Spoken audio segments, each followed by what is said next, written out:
E aí pessoal, tudo bem? Estamos com mais um vídeo aqui no canal. Hoje nós vamos falar sobre portfólio versus faculdade para pessoas que querem entrar na área de dados, né?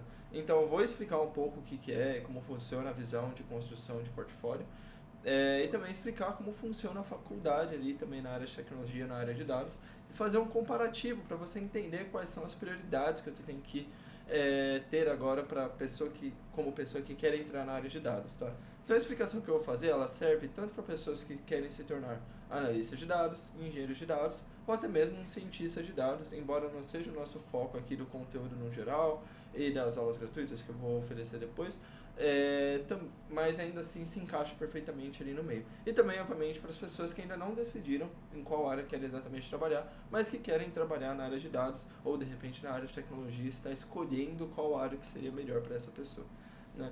Lembrando, gente, que esse vídeo ele faz parte de uma série de vídeos de aquecimento para as aulas gratuitas que nós faremos no dia 11, 12 e 13 de agosto, tá bom? Essas aulas gratuitas, elas vão ser completas, elas vão trazer um conteúdo completo, então você não é obrigado a ver todos os conteúdos de aquecimento que eu estou postando aqui nessas 2 semanas antes do lançamento, né?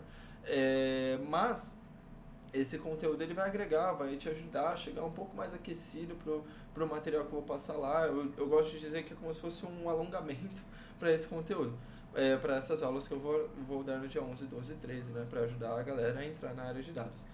E também gostaria de lembrar, tá, que esse conteúdo está aqui no YouTube, também está no Spotify para você ouvir, né, só ouvir enquanto você estiver indo para o trabalho, enquanto você estiver trabalhando, fazendo alguma coisa em casa, né, você ter essa liberdade de escutar e consumir esse conteúdo através do Spotify no formato de podcast. E também anunciar que tem conteúdo no meu Instagram, no meu TikTok, então vai lá, segue nas outras redes, tá? Acompanha lá no Instagram, eu tenho lives também, tá? Eu tô fazendo live praticamente todo dia ali durante a semana, nessas semanas ali antes do lançamento das aulas gratuitas, para você também ir se ambientando, tirando dúvida e se aquecendo ali para você chegar com um conteúdo mais completo ali durante essas 3 aulas gratuitas, ok? Sem mais delongas, vamos direto ao assunto aqui, tá bom? Portfólio versus faculdade. Eu vou começar a contextualizar vocês o que é um portfólio, para quem não sabe. Tá, o portfólio ele é basicamente um local que você vai preparar diversos projetos, principalmente de estudo, mas você também pode fazer projetos ali que você fez de freelancer para alguém ou coisa desse tipo, mas você vai deixar lá para comprovar o seu conhecimento em determinados assuntos, tá bom? Isso é uma coisa muito comum na área de design, na área de programação e também na área de dados, né? Para que você consiga mostrar antes de você entrar no processo seletivo ou durante um processo seletivo que você tenha um conhecimento necessário para reproduzir aquelas tarefas que a empresa gostaria de exigir de você, pedir para você cumprir, né? Então, você já deve ter ouvido a frase ou algo desse tipo, aquela discussão, aquela piada, né? De tipo assim, para eu conseguir o primeiro emprego, eu preciso de experiência e para ter experiência eu preciso do primeiro emprego. E aí você fica nessa, né, meio complicado, eu não sei o que fazer. Bom, pois essa é a forma de você conseguir mostrar a experiência sem precisar ter o primeiro emprego. É você montar um portfólio. Você estuda sobre o assunto, você faz projetos por conta própria, estudando, replicando o que você estudou e etc, construir aquele projeto ali, e a partir dele você vai lá e faz o que? Você vai lá e entrega ali um resultado ali e divulga ele para que os recrutadores consigam ver e falar, ele não é uma pessoa crua no conhecimento, ele foi atrás, ele estudou e ele consegue construir coisas por conta própria. Então, ele já tem conhecimento suficiente para conseguir conquistar essa vaga aqui, o seu primeiro emprego, né? Ele já tem essa experiência, ele consegue avançar, tá? Então essa é a forma de você conseguir burlar essa brincadeira do primeiro emprego, experiência, etc, né? Então esse é o contexto do portfólio e ele é extremamente importante na área de dados. Então, basicamente, principalmente para as pessoas que estão iniciando na área, é de extrema importância que você tenha. Mas não é só para quem está iniciando na área. Então, até pessoas com muita experiência precisam ter um portfólio ali, alguma coisa que comprove o conhecimento, que mostre, né, esse conhecimento para ela conseguir se destacar em alguns momentos, tá?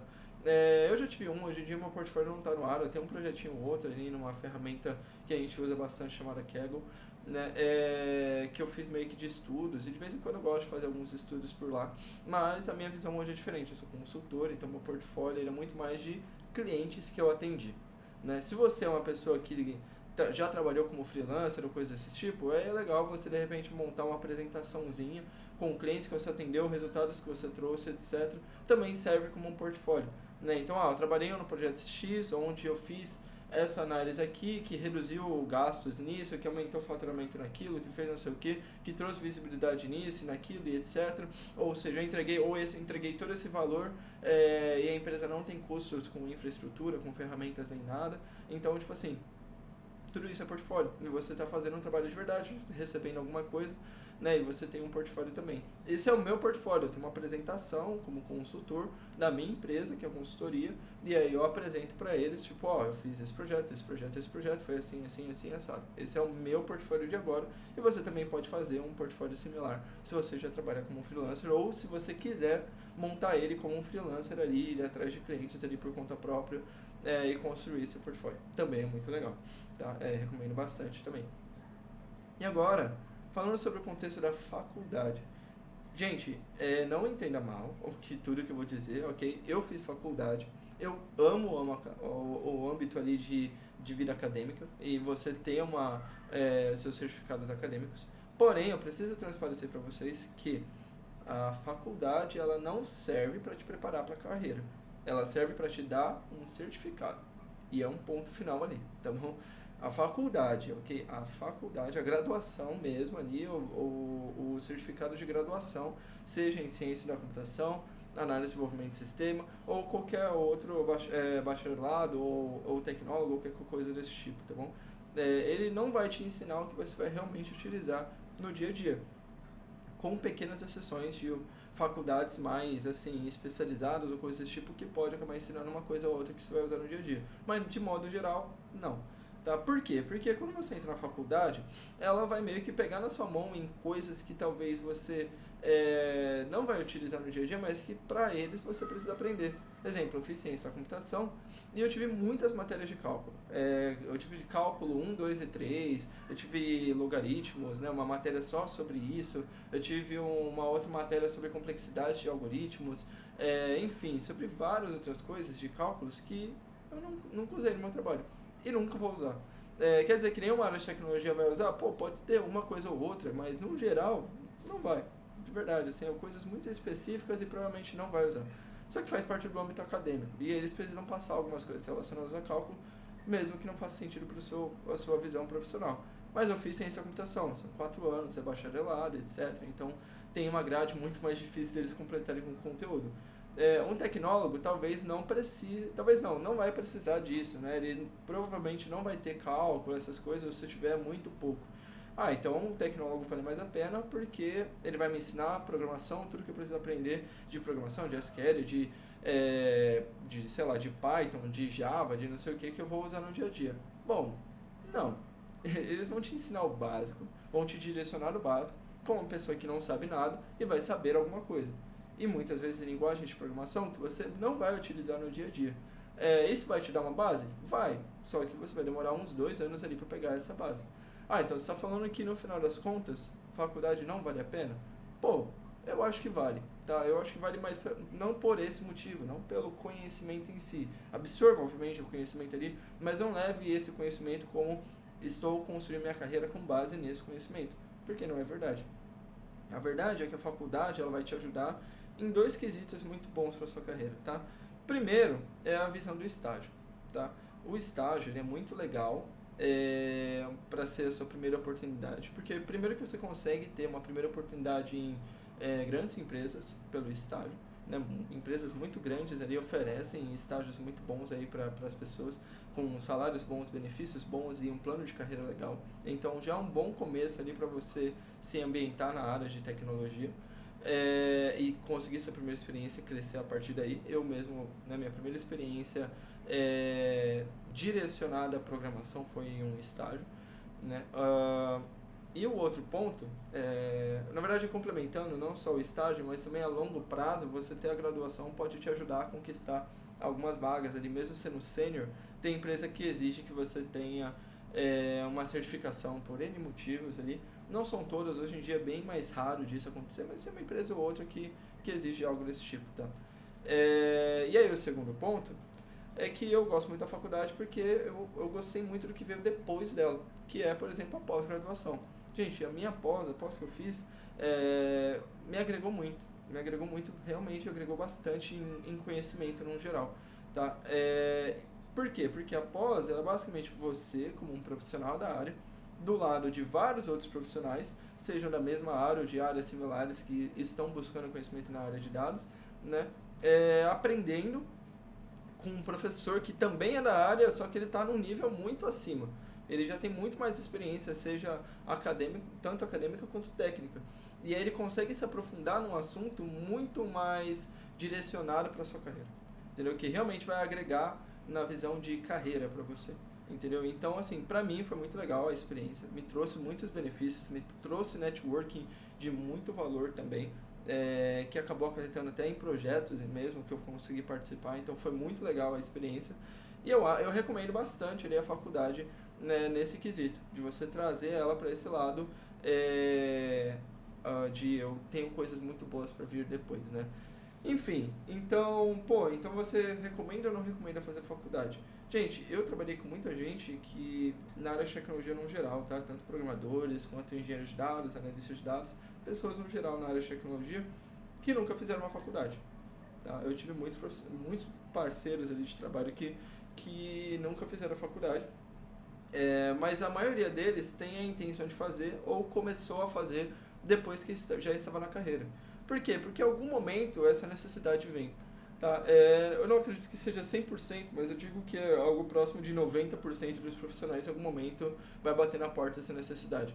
Né? E aí a maioria deles corre para um tecnólogo, porque é só 2 anos ali, fecha os 2 anos, pega o diploma e acabou. Então, assim, não é obrigatório você começar a sua carreira fazendo faculdade, e se você não tem nem tempo e nem dinheiro para investir nisso, eu não recomendo que você faça.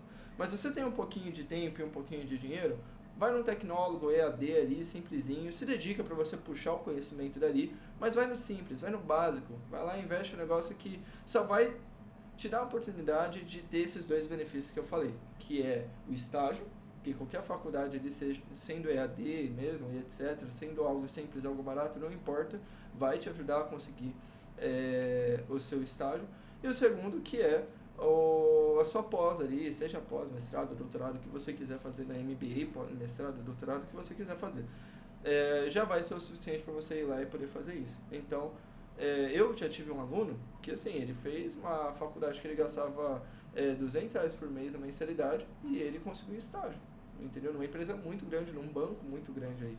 Então, assim, eu acho que é um bom case, porque você pode seguir o mesmo. Se você tem esse dinheirinho sobrando, se aparecer uma oportunidade e você faz questão de já iniciar agora, então vai lá, você já vai crescer essa oportunidade. Pô, Victor, mas eu não tenho essa grana, cara, eu não consigo investir isso agora, não tenho tempo, disponibilidade para sentar e fazer isso. Eu queria tentar seguir isso sem a faculdade. Dá para seguir? Dá. Também dá, não se preocupe, tá? Só que em vez de você buscar estágio, você tem que buscar a vaga de júnior. E aí você vai precisar investir mais no portfólio, porque você vai precisar de mais comprovações de que você está caminhando para o seu crescimento nessa área, tá? Não que você estar na faculdade vai dizer que você não precisa de um portfólio, você ainda vai precisar. Nos 2 casos o portfólio ele é importante. Só que você sem a faculdade, como você vai concorrer para a vaga de júnior, você vai concorrer contra pessoas que estão do estágio migrando para júnior. Então você vai ter que mostrar que o seu conhecimento na tecnologia de produzir coisas, né, de conseguir entregar alguma coisa, ele existe. E ele está comparável, maior do que pessoas que estão fazendo estágio em empresas reais, entendeu? Então é um desafio um pouco maior. Ele ainda assim vai pedir que você gaste um tempo nisso. Né? De qualquer forma, você fazendo a faculdade, você também vai ter que gastar um tempo montando o seu portfólio. Só que para a pessoa que não tem faculdade, vai ter que gastar um pouquinho mais de tempo montando o portfólio. Né? Que eu acho que o cenário ideal seria você gastar um pouco mais de tempo para você montar um portfólio um pouco melhor, né? Só que aí não tem investimento de grana, você pode só investir o seu tempo ali e não precisa ser um investimento absurdo. Vou pegar 5 horinhas por semana, você pega o final de semana, 5 horas direto ali focado, ou não, vou fazer só durante a semana, quero descansar no final de semana, pega 1 horinha por dia, já resolve tudo. Então, não, vou pegar meia hora por dia ali, no final de semana eu faço as outras 2h30 ali que faltar e etc. Também baixo, eu acho 5 horas o ideal, tá bom? Para você focar em montar o seu portfólio e aprender as coisas, né? E sobre o conhecimento nas ferramentas? Pô, você me falou que a faculdade vai me dar esse conhecimento nas ferramentas que eu preciso. Então, sem a faculdade, como é que eu faço?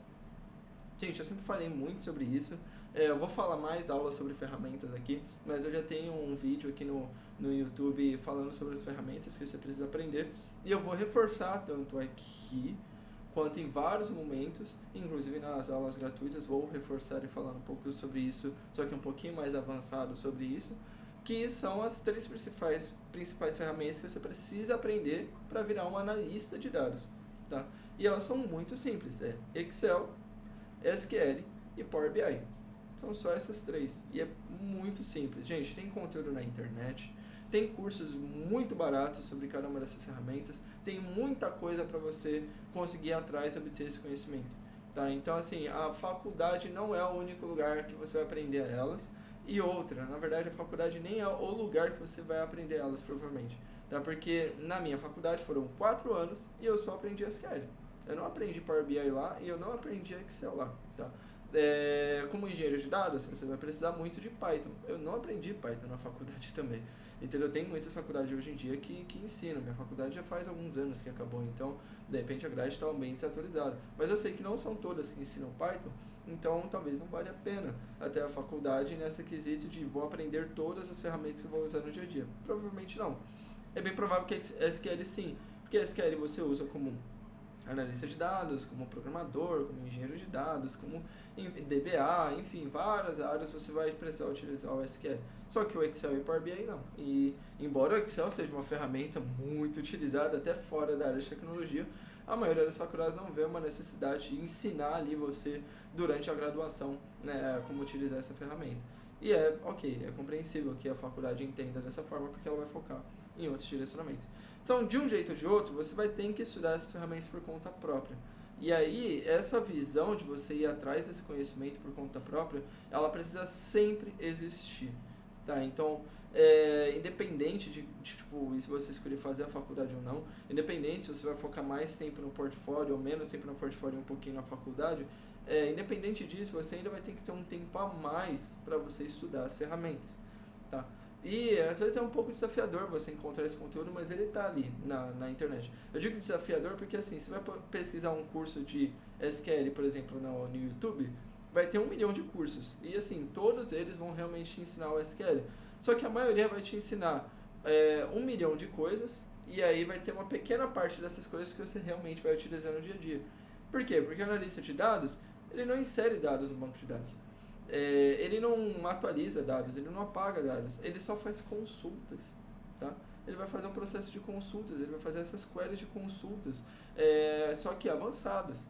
Então você vai ter que procurar um conteúdo focado em coisas direcionadas ao analista de dados. Não vai ter jeito, você vai ter que focar em buscar algo desse tipo, tá bom? O Power BI já vai te direcionar um pouquinho mais, porque tudo que você aprender no Power BI você vai poder, né, provavelmente utilizar como analista de dados. Aí eu acho que é mais fácil de você achar um conteúdo mais direcionado. Agora, o Excel também não. O Excel vai te ensinar um monte de coisa e você vai aprender várias coisas que você não vai utilizar, porque vai ser uma pequena parcela daquilo que você vai utilizar no dia a dia. E é difícil, obviamente, você saber o que você vai utilizar, o que não vai utilizar no dia a dia, até você começar a fazer o quê? Colocar a mão na massa. O portfólio serve para isso, para começar a te ambientar, te direcionar, te colocar você colocar em prática o que você está aprendendo e entender como seria o dia a dia de um profissional que trabalha na área de dados e o que você pode, inclusive, focar mais o seu conhecimento, né? Então, eu vou focar mais tempo em estudar consultas avançadas, porque eu já entendi que é isso que eu preciso aprender. Tá, e agora, o que são essas consultas avançadas? O que eu estou precisando mais utilizar durante o desenvolvimento do meu portfólio, dos meus projetos pessoais aqui? E aí você vai ter que se aprofundando direto nesse conteúdo, e aí vai sendo mais assertivo. Por isso que o portfólio ele vai ter que existir na sua vida de um jeito ou de outro, tá bom? E como vai ser, como que isso realmente impacta no meu dia a dia, durante o processo ali de eu me ambientar no ambiente ali de iniciar a minha carreira na área de dados? Imagina que abrir uma vaga na área de analista de dados júnior, a vaga de analista de dados júnior numa empresa X. Existem os recrutadores, que são os profissionais focados em encontrar profissionais para preencher aquelas vagas, né? Esses recrutadores, eles vão receber um perfil de profissional que eles precisam. E aí, nesse perfil, vai estar falando experiência em SQL, em Excel, em Power BI, etc. Você mandar o seu currículo, basicamente você está falando, eu tenho conhecimento nisso, nisso, naquilo. Só que falar é muito fácil, né? Qualquer um pode falar que tem experiência em SQL, qualquer um pode escrever no currículo, eu conheço, tenho conhecimento, tenho experiência em SQL. Qualquer um pode fazer isso. Então, que você mostrar esse conhecimento, aí é só durante uma entrevista técnica, um teste técnico, coisa desse tipo. Se você tem um portfólio, você vai mandar junto com o seu currículo a seguinte mensagem: eu tenho conhecimento e aqui está a prova que eu tenho ele. Certo? Então é basicamente isso. Para aquele recrutador, você mostrar que você está sendo transparente do que você sabe é extremamente importante, entendeu? E isso agiliza muito o trabalho dele, isso agiliza muito o trabalho das próximas pessoas que iriam te entrevistar, né, que vai te passar um teste. De repente, a pessoa pode até evitar fazer um teste técnico, porque ela já viu que você tem o conhecimento e a vaga é urgente, ela quer acelerar o processo e ela volta só para uma entrevista técnica ou coisa desse tipo. Enfim, as coisas podem mudar totalmente o cenário só pelo simples fato de você ter adiantado a forma de você mostrar o seu conhecimento para aquela empresa. Né? E isso é um ganha-ganha para todos os lados. A empresa está procurando e você adiantou e mostrou, já provou aquele conhecimento. Para o recrutador, melhor ainda. Pô, eu estou procurando isso e ele é exatamente isso. Por que eu não vou chamar ele? Entendeu? E aí, mesmo comparando isso com a pessoa que tem um estágio, ela vai olhar, pô, essa pessoa tem um estágio, uma experiência. Mas qual que é a experiência? O que essa pessoa sabe? O que ela não sabe? Como que eu vou conseguir saber o que ela sabe e não sabe? O que ela aprendeu ou não aprendeu nesse estágio? Eu vou ter que passar um teste técnico, ou ela vai ter que me passar um portfólio para provar isso. Então, de qualquer forma, aquela pessoa que tem um portfólio, ela vai acabar ganhando das pessoas que têm um estágio, se essa pessoa de estágio não tiver um portfólio. Né? E essa é a minha visão e eu acredito da maior parte dos recrutadores, né, para você conseguir conquistar essa vaga. Porque para eles, a faculdade, todo mundo que é da área de tecnologia sabe que na faculdade você não vai aprender as coisas que você vai usar no dia a dia. Então, tipo assim, acaba sendo a vaga, quem abre não é o recrutador, né? Quem abre é a pessoa de tecnologia na empresa que percebeu aquela necessidade. E aquela pessoa possivelmente já fez a faculdade, já contratou gente que fez, gente que não fez, etc. E ele já sabe o que a faculdade ensina e o que não ensina. Então, ela já sabe a importância ou não da faculdade ali no meio. Tá bom? Então, tudo isso já está na cabeça da pessoa que abre a vaga para você. E aí fica mais fácil de você entender como se movimentar no meio disso se você sabe o que está passando na cabeça daquela pessoa, entendeu? E é basicamente isso. Então, o portfólio vai mostrar para a empresa tudo isso. E a última coisa que eu acho legal você entender o que o portfólio vai agregar para você e agregar para a empresa é que, principalmente para vagas de júnior, não é só sobre o que você sabe, mas é principalmente sobre as coisas que você não sabe. Porque o que você sabe agrega para a empresa, com certeza. Mas a empresa está abrindo uma vaga de júnior. Isso significa que a empresa está ciente que você não tem todo o conhecimento para um profissional, igual a um profissional sênior. Que tem muita coisa que você não sabe, tem muita coisa que você precisa aprender, que você precisa estudar e etc. Que você precisa ter prática com alguém ou alguém para te guiar, certo? Então, se você tem esse espaço, essa lacuna, essa curva de aprendizado ainda para conseguir entregar todos os valores que a empresa tem expectativa de você a médio e longo prazo, a empresa precisa saber quais são essas coisas que você precisa aprender. O quanto de coisa você precisa aprender. E aí a empresa já te contratar tendo a expectativa de quem realmente você é como profissional e o que ela vai precisar fazer com você a partir dali. Né? Então, como que ela vai fazer isso? Ela vai olhar para o seu portfólio e vai identificar os seus erros e acertos lá. Pô, ele fez isso, isso e isso. Isso aqui podia ser melhor, isso aqui deveria ter umas boas práticas, poderia ser mais desse jeito e não desse jeito, etc. E a pessoa já vai fazer essas anotações e vai entender aonde você está e para onde ela pode te levar e como ela pode te levar. Pô, então ele sabe fazer consultas avançadas, mas ele precisa melhorar um pouco esse processo aqui de gerar os dashboards, né? Precisa fazer um negócio um pouco mais, a gente chama de storytelling de dados, né? A gente criar um dashboard que explica alguma coisa, etc. Então, a empresa já vai fazendo anotação de coisas que ela precisa te ensinar. E aí já fica mais fácil de alinhar as expectativas do que a empresa vai trazer para você e o que você vai trazer para a empresa, ok? E essa é exatamente a fase que você ganha destaque ali na empresa, quando você transpareceu tudo isso logo no começo do processo. E aí você já vira um profissional que se destacou durante todo o processo. E aí é só você seguindo ali os passo a passos ali, o processo em si, e demonstrando exatamente isso que você mostrou no portfólio, no seu currículo, que aí fica muito mais fácil da empresa entender que deu um match ali legal mesmo, entender o que ela vai precisar de fazer com você após a contratação e decidir se vale a pena te contratar ou não. Tá? Então, e aí quanto mais você, obviamente, evoluir esse portfólio, mais fácil fica de você se encaixar nas vagas, nas melhores vagas, né? Nas vagas que realmente valem muito a pena trabalhar, entendeu? Porque você vai cada vez mais mostrando qual que é o seu nível, e esse nível pode cada vez mais evoluir ali enquanto você vai estudando e praticando e melhorando e aumentando esse portfólio, né? Então isso vai trazendo mais transparência para a empresa. E aí, se você juntar isso com a faculdade, você vira um destaque maior ainda, porque você pode conseguir um estágio mais rápido também. Então, não é só para vaga de júnior, você quer candidatar para júnior e para estágio. O que você conseguir primeiro, melhor ainda. E tem muita vaga de estágio que paga o mesmo salário que um júnior. Então, de repente, vale mais a pena ainda para você buscar essas duas oportunidades, até porque o estágio você pode ganhar a mesma coisa, só que trabalhando menos horas. Né? E aí você tem o tempo de fazer a faculdade. Bom, gente, basicamente esse é o conteúdo que eu gostaria de passar para vocês. Eu espero que tenha agregado para vocês da forma que eu gostaria. Muito obrigado aí pela atenção de todos. Não esquece de seguir aqui, de curtir, de comentar qualquer coisa aí, se inscrever no canal e comentar aqui o que vocês acharam do vídeo e novas ideias, outros vídeos que eu posso gravar. Curte aqui também, por favor, o vídeo. Dá uma olhada nas outras redes sociais, tem muitos outros conteúdos lá no Instagram, no TikTok, nas lives que eu estou fazendo no Instagram também, né? E se você quer acompanhar esse conteúdo aqui que eu estou gravando, né, até o de pré-lançamento, lembre-se que também nós temos o áudio lá no Spotify, ok? Gente, muito obrigado e até a próxima.